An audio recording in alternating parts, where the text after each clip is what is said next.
durante esse pleito, o que se desenha, que a gente está assistindo, está vendo, no caso, o vereador Raimundo Vaz, candidato da coligação PRP-PSDB, o seu maior adversário nesse momento seria Eliane Cianzic, do PMDB, que um dos dois, num provável ou eventual segundo turno, iriam disputar com o candidato do PT, que é o prefeito candidato à reeleição. E eu perguntei qual é o fundamento principal que você acha que o PMDB não pode voltar ao poder, qual é o argumento? Ou não deve, né? Ou não deve, e o Osmir com a palavra. Depois de não, você. ele pode responder. Depois de você. De você. Do senhor. Responder candidato. essa questão tua aí. Muito bem. Primeiro que eu não escolhi adversário nessa eleição. Eu não escolho adversário. Aquele que atravessa o caminho que possa prejudicar a população e a cidade, esse é meu adversário. E aí não importa se é PMDB ou se é PT. O que eu não posso é estar servindo ao interesse de ninguém. A sociedade, ela merece mais respeito. Quando eu fiz as minhas alianças, eu fiz em base de critério e princípio. Eu fiz questão de não me aliar a ninguém que estivesse comprometido e envolvido com as corrupções desse país, desse estado e dessa cidade. Então, estabeleci um critério. Então, todo aquele que estiver, eu tenho uma obrigação de assim tratar no campo da responsabilidade que temos que ter, mas mostrando a verdade que ninguém quer mostrar a verdade. Parece que essa questão de corrupção parece que banalizou, parece que não tem mais valor. Quando eu vejo um número na pesquisa colocado que os partidos envolvidos na corrupção lideram, isso me entristece. Isso me entristece. E não sou eu que estou... Você está dizendo que o eleitor não está nem aí para a questão de corrupção. Parece, a impressão que dá. Parece que nós passamos na eleição por uma situação de anestesia total. Parece que a gente esquece tudo que foi de mal que aconteceu. A gente agora devia aproveitar para se preparar para eleger uma boa chapa para a prefeitura, mas o item corrupção está abandonado. Isso é lamentável. Ô, Raimundo porque Vaz. eu projetei, pois não. E isso tudinho, Osmir, cada vez mais reforça a minha contrariedade contra o instrumento chamado impeachment. Eu acho que o eleitor tem que pagar um preço pelas más escolhas que faz. Votou errado, vai Votou arcar com as errado. consequências. Porque, Osmir, eu tenho muita preocupação que com esse impeachment agora da presidente Dilma, e olha que longe de eu estar aqui defendendo o governo da presidente Dilma. Se eu fosse parlamentar, no regime parlamentarista, ela tinha saído do governo na admissibilidade do pedido de impeachment dela, quando ela não conseguiu reunir 171 votos. Agora, o que me preocupa é que o impeachment vire moda e acabe desaguando nos estados e no município. Propositadamente, pelo assunto, eu trouxe esse assunto para a questão aqui, você falou agora no PPA, na proposta orçamentária anual, só que as prefeituras, todas elas, sem exceção de nenhuma delas, têm um orçamento compatível com os projetos que os candidatos estão apresentando. O seu projeto está dentro do orçamento da Prefeitura de Rio Branco? Certamente. Primeiro eu vou te responder essa questão do impeachment, ele tem um efeito cascata. Eu gostaria que isso acontecesse. Eu gostaria que as casas legislativas dos estados e do município tivessem essa independência. E tem. E deveria ter. Mas os prefeitos compram a maioria, os prefeitos compram as maiorias nas Então câmaras não tem a municipais. independência. Exato. Não tem independência. Não tem independência. E os governadores compram a maioria nas assembleias. Perfeito. Então eu gostaria muito que esta ação desencadeada em Brasília tivesse o efeito cascata chegando no município, que nós íamos conhecer, aí sim, as situações diferenciadas, como passa as prefeituras, que é uma calamidade a irresponsabilidade das prefeituras, não falando da minha prefeitura apenas, mas eu faço debates nacionais e tenho observado que é um desastre algumas gestões municipais. E isso reflete na sociedade, porque é aqui que ela mora. É aqui que ela mora. Mas para a sua pergunta, Osmir. Sim, eu não quero fazer depois uma pergunta. É porque ele me fez uma pergunta, Osmir. O Narciso, né? Pois não, sobre o plano de governo, sobre o posicionamento do meu plano. Eu tenho Se cabe dentro do perfeitamente. Eu tenho 12 anos de vereador. e tenho procurado ser muito atuante, tenho meus recordes na Câmara, né? Aliás, falam em recorde na Câmara, todos são meus, porque eu não sou um recordista só de indicação. Eu faço meu mandato prevalecer naquilo que eu posso fiscalizar. A sugestão faz parte também. Eu fui vereador ao seu lado na Câmara. Perfeitamente. Muito perfeitamente. questionador. É mesmo? Eu estou dando testemunho aqui. O vereador Raimundo Vaz não deixa passar nada. Não, vamos estudar, vamos analisar, vamos fiscalizar, vamos ver, vamos apresentar emenda. É o tempo todo. Perfeitamente, perfeitamente. Muita indicação, muita Eu, inclusive, chego até às vezes ser antipático. Sabe muito torna, bem, né? Porque você precisa exercer sua atividade parlamentar na plenitude dela, da obrigação constitucional, né? Mas o meu plano, ele está perfeitamente em sintonia com o PPA. Por quê? Porque eu sei que eu não posso colocar nada nesse plano que não haja uma previsão legal, sob o risco de eu não poder desenvolver o meu plano de governo, de eu não poder executar e cair na mentira, que alguns vão cair se elegerem prefeitos. Tem gente prometendo demais, Raimundo? Prometendo demais que não está no PPA. Ela pode refazer, ou ele pode refazer um PPA. Qualquer Mas um que não dos cabe. candidatos. O problema, refaz e não cabe. Pois é, eu quero dizer que este plano aqui de governo nosso, ele já tem que ter a garantia, a seguridade dentro do PPA, que já é uma lei. E eu queria, exatamente dentro do seu plano de governo, que é dividido, você tem duas partes, né? Um de Tem diretrizes, dois volumes, e outro de detalhamento do plano. E eu quero começar com um problema gravíssimo, Narciso, que já discutimos aqui no nosso programa, Astério, que é a questão da mobilidade urbana. O Brasil fez uma opção equivocada pelo automóvel, em detrimento do transporte público, do trem, não é isso? Sim. Eu acho que, não sei se foi para beneficiar o setor automobilístico, não vou entrar nesse detalhe. O que eu queria saber é o seguinte: Rio Branco, pelo número de automóveis que todo ano são licenciados, e apesar do trabalho que a prefeitura fez, agora e no passado, alargamento de pista e tudo, novas ruas. nós vamos em breve chegar ao caos. Que hoje, em determinados horários, né, a de ruas, aí a gente já tem dificuldade de levar 1 hora para chegar em casa. Somente nós dois que moramos mais ou menos longe. Quando você faz... E nós três, aliás. Você faz em 10 minutos, né? É. Assim, quando o trânsito é você faz em 20 8, minutos. 10. Não, 15 digo, 15 minutos. o trânsito bem Normal, limpo. 15 minutos, do centro da cidade para lá. Domingo à tarde? Domingo à tarde, 15 minutos. Faz 1 hora agora. Agora, 1 hora. Quais os seus projetos para resolver essa questão de toda a mobilidade, não só, mas também de calçamento, etc. Tudo que envolve a mobilidade urbana. A cidade é dinâmica, né? A cidade, ela não para nunca, né, Narciso? Engenheiros sabem perfeitamente que uma cidade, ela precisa estar sendo cuidada e vigiada o tempo inteiro. Porque ninguém quer saber de pôr mais um carro, ninguém quer saber... Ele quer o seu conforto e o prefeito precisa atender essa demanda, com a segurança, certamente. E Rio Branco teve dificuldades na década de 90 para 2000, aonde o trânsito já era pior do que hoje.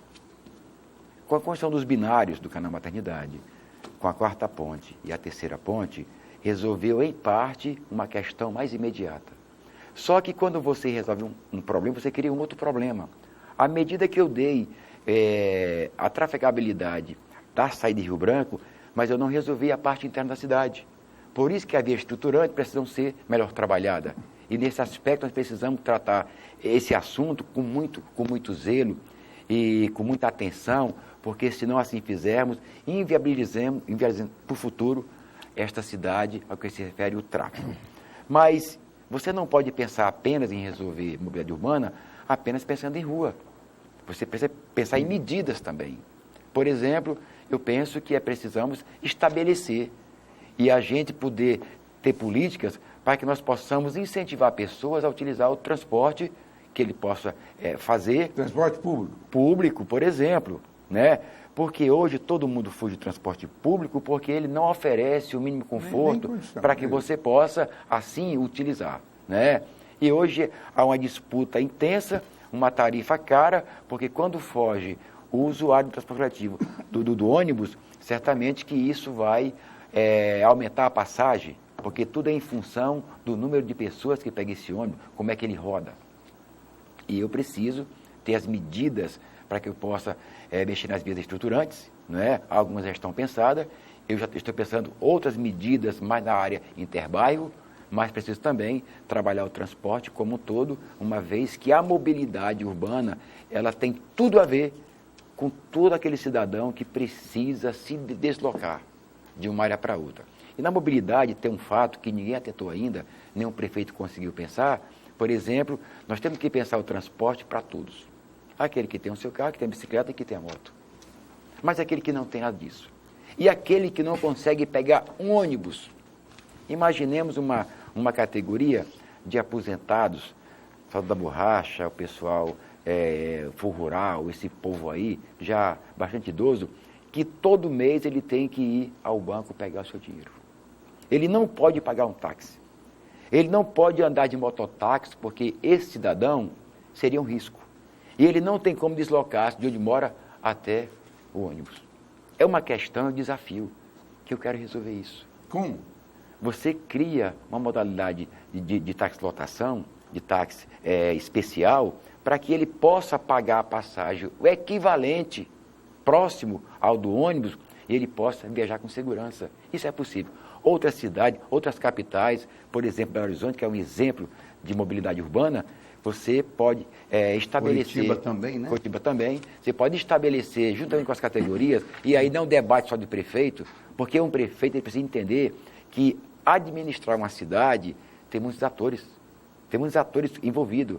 Então, discute-se isso com a categoria dos taxistas, com a categoria de mototaxista, com a categoria de transporte coletivo, para você achar uma alternativa. Porque eu não posso prejudicar ninguém, mas também não posso deixar um cidadão sem o direito de ser transportado. Eu queria, Narciso, só permitam aí, depois você vai perguntar sobre o plano de governo. Narciso, eu sou absolutamente contrário, viu, Astério, a mototaxista. Eu acho que moto não é meio de transporte para levar pessoas. Já é perigoso você sozinho, imagine consigo. Eu tenho defendido, até junto a alguns mototaxistas, aquele modelo que tem no Peru. Na Bolívia. Na Bolívia, de 3 rodas, né? Que você resolveria, inclusive, em partes que você está dizendo aí. Que o velhinho pode pegar aquilo e vai sentado lá atrás tranquilamente. Por que não implantar isso, fazer uma política junto aos mototaxistas, para a implantação? Inclusive aqui tem pessoas que vendem aquele tipo de carretazinha, carrocinha. Mas, Osmir, precisamos compreender que para você organizar o transporte coletivo, o mototáxi também tem sua função muito importante. Porque ele se estabeleceu em Rio Branco? Porque a nossa condição do poder aquisitivo nosso, e precisando chegar mais rápido no local, e ter um ônibus que não me oferece as condições para me trafegar nele, surgiu o mototáxi. E sempre vai ser assim, a população sempre vai ter a razão. Mas, Raimundo, mas o que me pareceu, o Osmir não é contra o mototáxi, o mototaxista. Ele é contra o modelo do veículo. Ao invés de ser a moto tradicional... Com 2 rodas. Uma garupa não, 3 rodas ali, um triciclo. E, inclusive, dando para trabalhar verão e inverno, porque é coberto. Raimundo, vai... No inverno, o mototaxista não trabalha. Essa é uma questão nacional. Ainda tem esse modelo. Vocês Raimundo, sabem se a gente começasse aqui a falar sobre saúde pública, pelo menos os candidatos normalmente dizem, é minha prioridade. Aí a gente depois vai voltar a falar sobre educação. Aqui pro Narciso essa questão. É minha prioridade. Eu pergunto, e prioridade é uma. Permita que eu primeiro responda aqui ao Osmir, para não ficar mal entendido, né? Porque eu também não quis expor o Osmir dizendo que ele é contra o mototaxista. Que você pode dizer, não, vai estar defendendo o mototaxista, mas está contra.